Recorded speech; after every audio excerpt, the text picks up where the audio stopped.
Hello and welcome to another episode of the Anime Lounge podcast. I am your host, Lance, here with my other host, Matt. Every episode is brought to you by The Anime Show. Please check out Facebook and Instagram to get more updated anime information and keep yourself up to date with everything that's going on in the anime world today. Before we get started, let's talk about what we're drinking today. Today, I will be drinking some Jefferson's Reserve Kentucky Straight Bourbon Whiskey and a Leinenkugel Summer Shandy to wash that back. What about you, Matt? I'm drinking the same thing. You just brought it over today, so I figured, try something new. Yeah, and it's pretty good so far. What do you think? Yeah, it's got some interesting notes. Yeah, it's pretty good. Yeah, like I was telling you before we started, I bought a cheap bottle of scotch, and these two side by side, this Kentucky Straight Bourbon Whiskey is definitely better than a cheap bottle of scotch. Well, I do appreciate you bringing the better of the two options. That's makes me feel good inside. Well, no problem. So, Matt, what are we covering today? So, we are going to be covering the slime movie. So, that time I got reincarnated as a slime, Scarlet Bond, which will make much more sense after we talk about it. Because when I first saw the title, I was like, what is going on here? Yeah, and maybe I'm going to be interested in what you might have to say about it, because I think I might be a little confused. I got one idea, but I want to see what you have to say about it. Okay, yeah. And just to give a quick synopsis about the movie, it is based around an ogre named Hiro who comes from the same village as Benimaru and crew. Hiro comes to Rimuru in an attempt to plea for help to save the queen of Raja Toa. She is slowly dying in exchange for the power from the crown that was given to the kingdom by Viola, which we'll definitely have to talk about her later on. Oh yeah. And yeah, that's really about it. I thought that was a pretty good movie. Yeah, overall, I was very pleased as far as a slime fan can be. Like, this gave me a lot of stuff that I wanted. Yep. Left a little out. I mean, there's definitely things that we can talk about, but yeah, overall, I was very pleased about this. Yeah, I remember I paused it like halfway through and I'm like, man, I'm already like 50 minutes into this movie. Okay, well, nice. So that was kind of nice. I'm hoping this isn't just like a one-off movie and it'll be continued into the show. Well, I just Googled it a little bit ago, and Google told me that this is supposedly canon to the series. Okay, nice. Yeah. So I don't necessarily know if this means that like this movie will be like a season 2.5 kind of thing where you need to get this movie in before you jump into season 3, or if they'll do like a Dragon Ball or Demon Slayer kind of thing where they'll incorporate this entire movie into like an arc of the next season or something. I hope not, in part because it'll be out for a while before we get the next season of Slime. Mm-hmm. And if they just make it, if you're on Crunchyroll, make it like what did they make it? Season 7 or something like that? Oh, the movie? Yeah, that's yeah, right. So I hope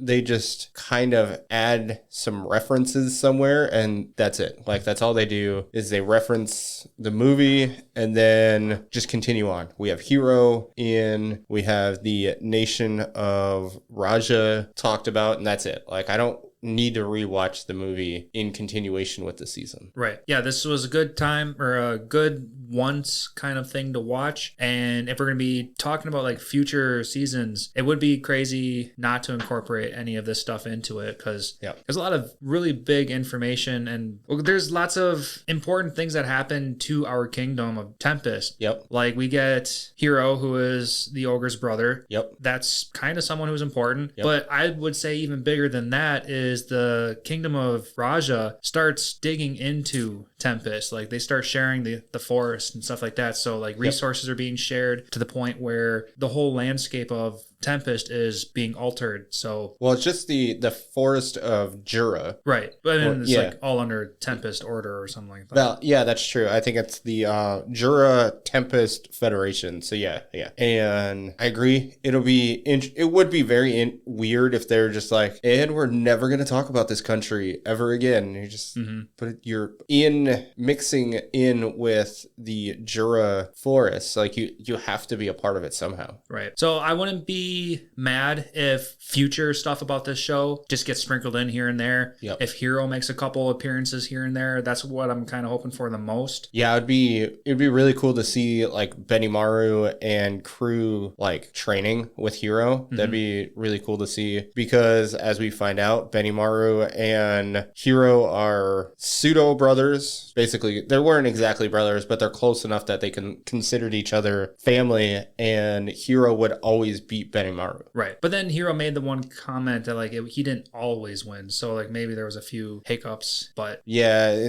I get what you're saying, but I think it'd be really cool to see them training together in the next season. Oh yeah, just some sort of sprinkle together, or being like, hey, I'm going to Raja, and I'm gonna go, I don't know, trying to think of, not really spar, but just kind of be an ambassador and go talk to them and see how everything's going, kind of thing. Like just some sort of random way to say, hey, this place exists. Sure. Yeah, I can see that being a thing, especially since Slime has plenty of like political things that go on anyway. So yeah, that can definitely be squeezed in there, no problem. Yeah, I wouldn't have complained if this was a one-off and they never bring it in, but they referenced, things that were going on in and around, the end of season 2. And it was just would have been super weird if it wasn't a part of the show, because Rimuru just became a demon lord. They make mention of that. They make mention of, you have Veldora in it, which of course, he always brings comedic relief. And so it was just, there was too much going on that he wasn't a part of it. Right. If that makes sense. Yeah, I would be shocked if nothing further came out of any of this. Yes. I guess one thing I want to talk about, do you have a favorite character strictly from the movie? This movie. It's kind of hard not to say Hiro. Okay. But I will stray from him. Okay. And go straight to Diablo. Oh, damn. All right. Is that what you're thinking too? Yes, that's exactly who I was thinking. Okay. Yeah, because one thing that we've always wanted out of Diablo was some cool, badass fighting, and we got that in this movie, and I was so happy to see that. Just Diablo being essentially what we all thought Diablo was going to be. Exactly. Is what we wanted, and we finally get it. So, yes. I guess I'm going to say, for me, it's going to be, Hiro. I guess Hiro would be a good one. You can't not like Hiro. Right. Like I know he's supposed to be the main character of the movie, but it's just, I don't know. I just didn't really get brought in to Hiro the same way I did with Diablo. But just in the sake of being different, I guess I'll go with Benimaru, just because Benimaru's awesome. He's still just the OG badass. Yes. Him trying to stop Hiro when he was transforming, and just super badass, seeing his moves and stuff. He was a little bit more like acrobatic and swordplay in this one. Like we didn't get to see any awesome super attacks or anything come out of Benimaru in this movie. Kind of saved that for Diablo and a little bit of Hiro. I mean, Hiro did a lot of cool stuff in the end. Yep. When his demonic form came out and is exploding everywhere. That was really cool. Yeah, there wasn't really a whole lot of super awesome, memorable moves except for the Diablo fight. Yeah, that one was just totally awesome. Yes, and I had no issues with it because they did such a good job bringing us in and wanting Toa to essentially get better. And then she did get better, and then she didn't get better. It's just what the hell? So I didn't mind that there wasn't a bunch of action because the story flowed really well. Oh, yeah. Yeah, they threw in action when they needed. And on top of that, when there was action, like always when it comes to Slime, the animation is just beautiful. Oh, yes. And if it's one thing I remember talking about in the previous seasons that we've talked, when I listen to this with earphones on and all that, I can hear the bass echoes of all the magic moves, and it just makes it sound that much cooler, and everything's just beautiful. Yeah, they do an amazing job with this entire show and movie. I will say you get comedic relief with Shion essentially killing the dragon. Yeah, right in the midair.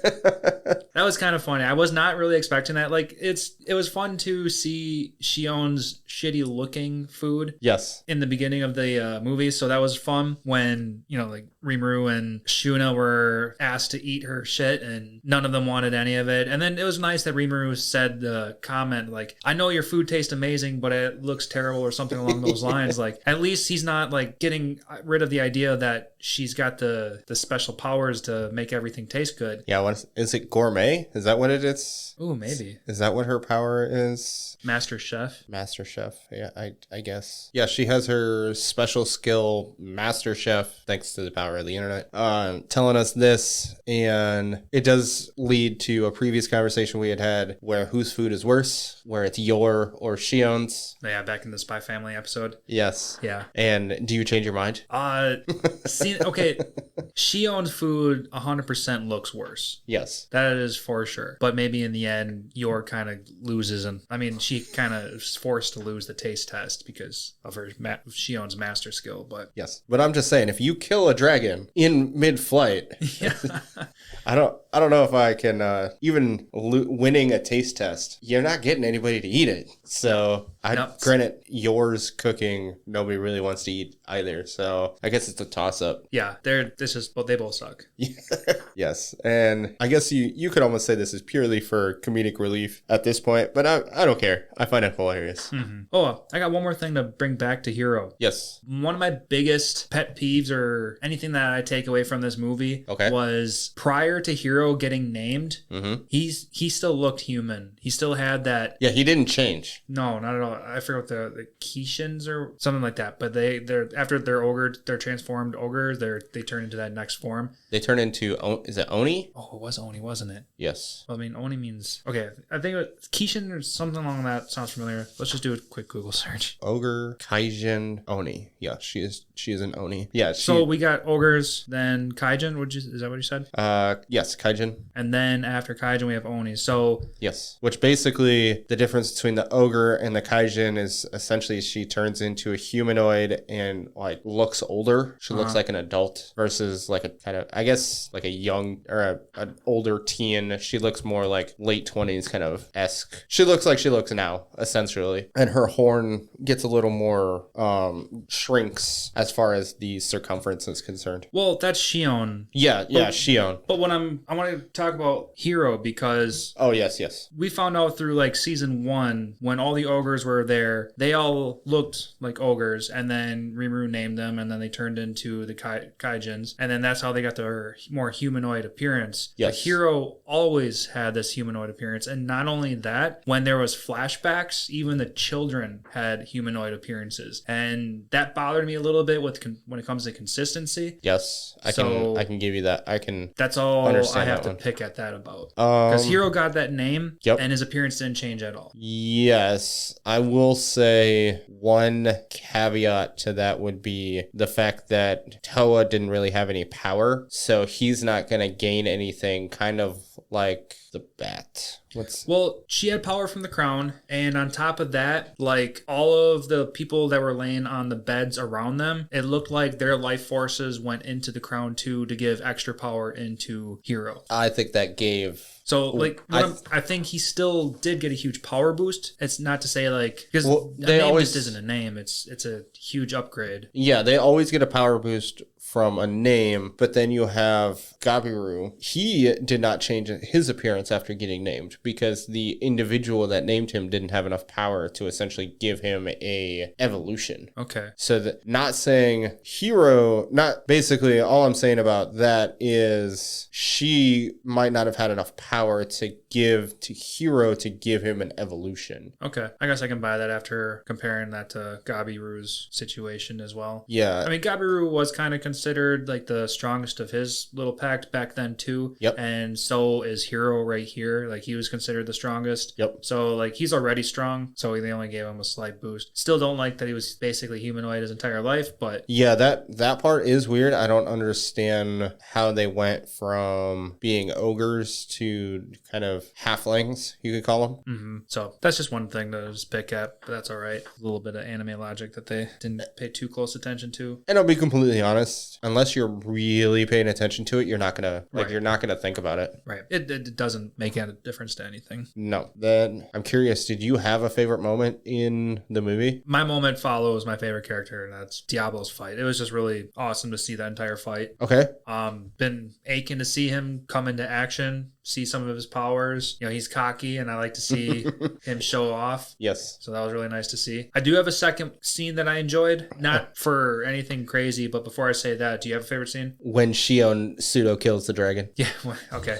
When the dragon just falls from the sky and just knocks it out. Yes. Yeah, that was fun. It was so funny. You weren't expecting it. Nope, not at all. She just opens up the box and the stank just drifts out, and then the dragon's eyes pop, and then he just drops. Yeah. I did like that that was their way for Rimuru to touch the water without it being like, and let me go check out the water so I can see what's going on. Like, it was a clever way to get Rimuru around the water. Yep, I agree. I like that idea. It's a good way to make sure that he needed that to... That's how he tested the water. Right, I was going to say a different word. Whatever, I'm going to avoid that. All right. So my other favorite scene was that moment in the train cart. Yes. If that's what they're called, the shit that's in like Donkey Kong where you're on those carts in the underground. I think mine carts? Yeah. Yeah. It's when Rimuru and Ranga are chasing after that merchant dude. Yep. And when Ranga's running through the tunnels, like you got the camera angle behind him following Ranga from behind. Yep. I thought it was just really cool animation. So I really enjoyed that like whole thing. Just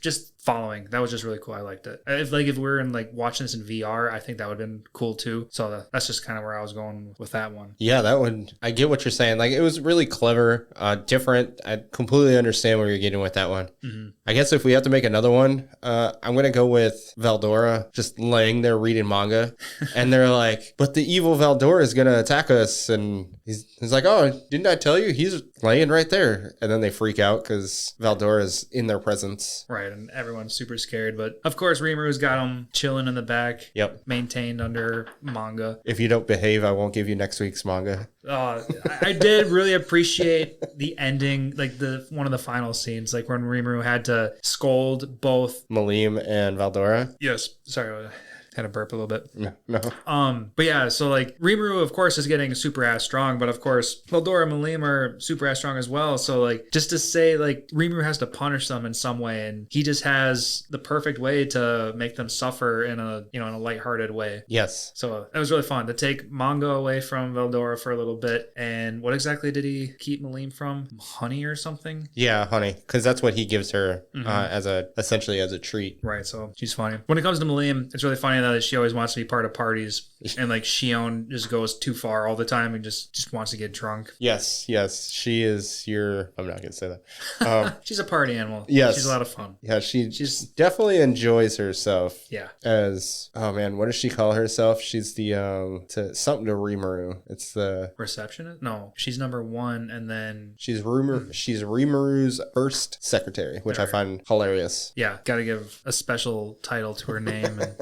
And then, of course, we have Diablo as second secretary, but Shion definitely makes it obvious that she's number one. Yes. I will say I am upset that we really got like zero of Shuna. Yeah, not much at all. The only thing that we got to really see her in was in the beginning when she was avoiding Shion's food. And yes, Shuna avoided catching Rimuru to save him from Shion, but that was really it. Yeah, that was really it. I really enjoy her as a character, so it's just kind of like, oh man, okay. Yeah, well. She's sweet. She's got the healer ability. Like, I'm kind of surprised she didn't go to Raja to help heal anybody there or anything like that. Yeah, that's weird. It is weird. Now that we think about it. She was there. She was there? She didn't do any power things, though. No. Because, Rimuru figured out what was causing the issue, so didn't really need her to do anything. And then... But if you want to get right into the issue, because we talked about Viola in the very beginning, and this is kind of a segue to get into her again. Yep. Like, the main issue was that lake being poisoned by an old spell or whatever. Yep. And that was casted by Viola a long time ago, who's the creator of this tiara. Well, she's what is her title? Was she the creator? She's the like the goddess title that Raja was trying to call her, or yeah, what was her title? I'm not too sure. I don't even know if it mattered too much because she was prior to Diablo getting named, like she was on the same category as Black. Yes, but so what did the kingdom call her specifically? I don't remember. Okay. So Viola was the creator of the tiara. Yep. And she's the one. She had like a slightly sick sense of mind or whatever when she wanted to like turn this whole tiara thing into a game that where eventually the human who would succumb to the power would feed her power in order to basically gain a body for the real world. Right. Be a host for her. Yeah. And I would like to see something like that come back into the future, like future seasons, because because, you know, if she's making an appearance here and Diablo knows that she's up to no good, or she's going to be someone to, you know, worry about in general, because Diablo heard about this poison deal and he already Instantly suspected knew. her. So that was, you know, so she's got news about her. So I did enjoy that part, by the way, that it was like, hey, do you know anything about this? Well, I have an idea. Let me go check it out. right. And just him using his knowledge of backhanded tricks was awesome. And I think she will come back in the same manner that Diablo got essentially resurrected. So somebody's going to bring forth her, and then she's going to come to the regular world instead of being in the underworld. I would, is that where you would think she is? Something along those lines. Something parallel to our world or something, or to their world. But I do not see her being part of Rimuru's army or anything like that. Okay. I think she's got her own ambitions to, I don't want to say evil ambitions, but, you know, she's got her own agenda that she wants to do. But maybe there might be some mutual pact between them, but I don't think she'll be under Rimuru's thumb by any sense. Yeah, unlike Diablo, who has this weird obsession with... Yeah, dude. Every time Diablo is like super grateful to help Rimuru, he always has that like creepy grin thing going on him, and it makes me feel that he's so sus about something. Like, like he's plotting something in the background, but after we see anything get resolved, like it's almost like he's getting off on Rimuru's appraisal. And yeah, I don't know. Hopefully we find out more like what's going on with that, because I feel like he's always, like you said, it looks like he's up to something, and then he just kind of like melts every time Rimuru gives him any sort of affection, and you're just like, exactly, I'm super confused in what's going on right here. So whatever happens. I mean, I'm still super into Diablo. He's an awesome character, and I can't wait to see more of him. Correct. I think one last thing that we need to make sure we bring up is just the final battle scene. Oh, I suppose not only the battle scene, but kind of what happens at the end. The shitty, happy-go-lucky ending between Hiro and Toa. But first, sort of just the final battles. We got Rimuru and the merchant. I think his name is Aqua. Yep. He has these bat wings. He has bat wings like exactly like Rimuru has. Like they're not getting too creative on how they differentiate between wings. So that was something that I also wanted to nitpick at. But it's no big deal. I mean, they look cool. I like the wings. Yes. But like make them a little bit more unique to the individual. I don't know. But kind of anticlimactic there. I mean, Ranga was really cool with that like hell tornado or whatever it was called, and it took out Aqua's other friend. Super anti-dramatic there. Yeah. Which was fine, but yeah, it was nothing happened there. It's just the fighting was just kind of, I'm trying to think of the best way to put it. It was all anticlimactic. Yeah. I had no issues with the fighting, but it was just kind of like awesome battle and it's over. Like there was no real arc to it. Right. And I can see why they would hold back in a sense. Yep. Like they want to save all the awesome stuff for the season, but at the same time, this is a movie and this came out in theaters. Yes. Like if I paid money, for our audience, we did not go to theaters watch this. We watch this on Crunchyroll because it's free now. But if we paid money to go, I would have thought it would have been an all right movie. Yeah, the movie was fine. Like to pay money to go to theaters, I would have expected a little bit more of a bang when it came to fight scenes or something. It's an anime movie, so I'm just gonna the movie was fine. Yeah. My favorite part of the movie was the fact that I got more content of slime. Like that. To be completely honest, that was my favorite part of the movie. Was just seeing more of Reincarnated as a slime. Yeah, I mean, it would just add it to the story, so it was still good. I still enjoyed every single moment of it. Yeah, like if this was just a one-off movie that had nothing to do with anything, I would have been like, it was okay. Like, so that the movie itself was fine. There was really no issues. I am enjoying the fact that anime movies have gotten a lot better since like we were teenagers. Oh, for sure. Leaps and bounds, man. Not even close. Yeah. Night and day. Just, we watched the Dragon Ball Z movies, last summer? And man, were those terrible. Cringy. Yes. And not only the Broly movies, but like just all of them kind of in general. Like they all lack. They have decent stories. There's like, no substance to them. It's Dragon Ball. They drag. And what are you talking about? The Broly movies were like, well, one of them was 37 minutes. That's true. One of like the third one, the original third one was really short between Bio Trunks, Broly. That was so terrible. I fell asleep. Trunks and Goten. Yeah, we didn't miss much. No. Yeah. So it's movies have just leaps and bounds so much better. Even if they're a one-off, they're so much better than they used to, except for the Studio Ghibli. Is that how you say it? Ghibli.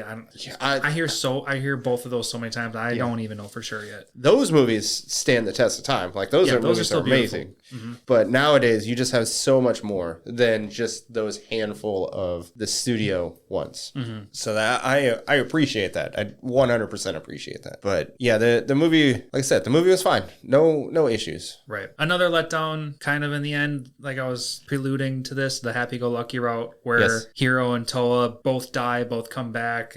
Well, then Toa dies. Toa is dead. No, Viola.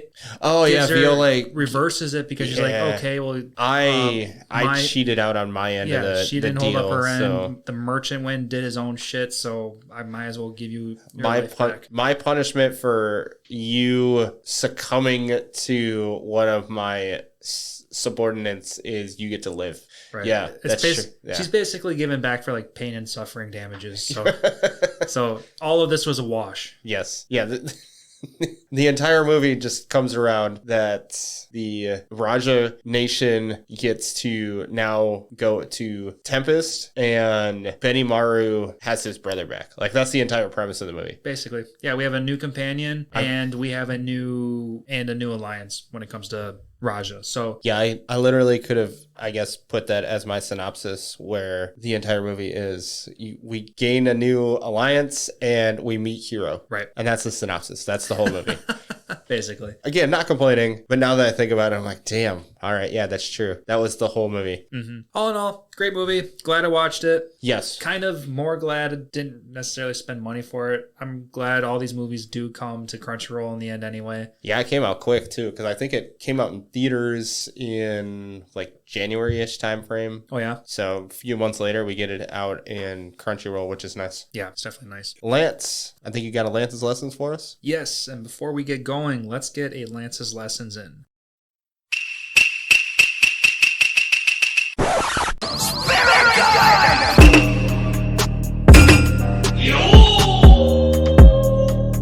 Today's Lance's Lessons is going to be the Japanese word for forest, and that is mori. Mori is spelt M-O-R-I. And mori is very significant for today because we tend to deal with the Great Jura Forest. So you hear that time and time again, so there we are with that. So let's make sure we get mori in there. Yes, let's get some mori in there. But I really don't have anything else. Lance, are you good? Nah, that's kind of it for this movie. All in all, great. Yeah, good movie. Definitely have to watch it. It's good. Recommend it to anybody who enjoys slime. Definitely worth a watch. 100%. This was just fun to watch. And I really do hope we get a further confirmation on whether this is going to be true canon or what the whole real word is. I'm just going off of what Google's saying. They're saying it is canon, but I need something more concrete than that. You mean you can't trust the internet for everything it says? Not necessarily. Yes. All right, but that's going to conclude today's episode of the Anime Lounge podcast. Thank you for listening, everybody. Please make sure to give us a rating. Hopefully we gave you a 5-star rating because, you listened to us this far, so you like us. Again, this episode is brought to you by the Animes Show. Go find them on Facebook and Instagram to stay up to date with everything that's coming out with anime. Also, while you're there, check out our affiliate, Right Stuff Anime. Go buy some anime merch there. Help yourself by helping us. Everybody loves some new figures or clothing or whatever you want to get. Thanks again for listening. We'll see you next time.